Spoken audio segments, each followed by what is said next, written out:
台北有民众买大品牌雪文来洗身躯，却感觉有定定的物件甲扣着。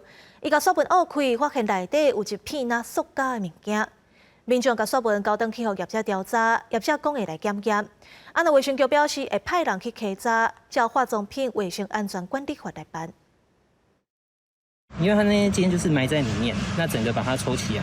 就是这块蓝色的雪梅高度近视，看不到雪梅表面是毋是有违禁物件的蔡先生。洗身躯的时阵惊一个，蔡先生讲，15日伫厝内底拍开这块全新的雪梅洗身躯，却是雄雄敢若互顶的物件挂着感觉，挖开一个看，才发现内底敢若有一片塑胶物件。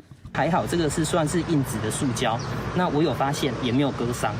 那如果是其他东西的话，小朋友今天在洗澡或者是洗身体的时候滑下去，其实都是蛮危险。这片敢若塑胶的物件，互蔡先生唔敢搁再用雪梅洗身躯，向客服人员反映，一开始对方回应，而且提配公司来回收商品，互蔡先生感觉安尼唔对，因为伊想要知影讲到底是多一个所在出问题。17下晡，蔡先生也甲业者见面回收问题产品。它这个是印尼制造的，那我们都要送回原厂去做检测。我们真的对您很抱歉，然后让你有这样子的这个消费的体验很不好。业者甲问题雪梅摕转去公司检验，也对生产的流程做全面了解。不过蔡先生讲，伊无要求赔偿，只是希望业者查明这原因。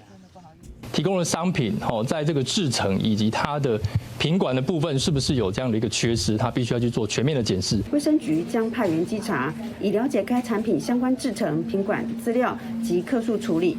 后续将依调查事实，按《化妆品卫生安全管理法》处办。台北市卫生局讲会派人稽查产品制定，也若一般民众若拄到这种状况，除了甲问题产品翕相来修正，也再依照法律方式要求赔偿。依照民法跟消防法规定呢，企业经营者应该要提供符合现代科技水准、安全性的物品。那肥皂里面有异物，这个造成的损害当然是不符合安全性，这部分当然是可以请求损害赔偿。有关这问题雪梅也等待调查原因，只是原本想要轻松洗一身躯，却是发现雪梅内底有物件，甲在民众无因此来受伤。记者综合报道。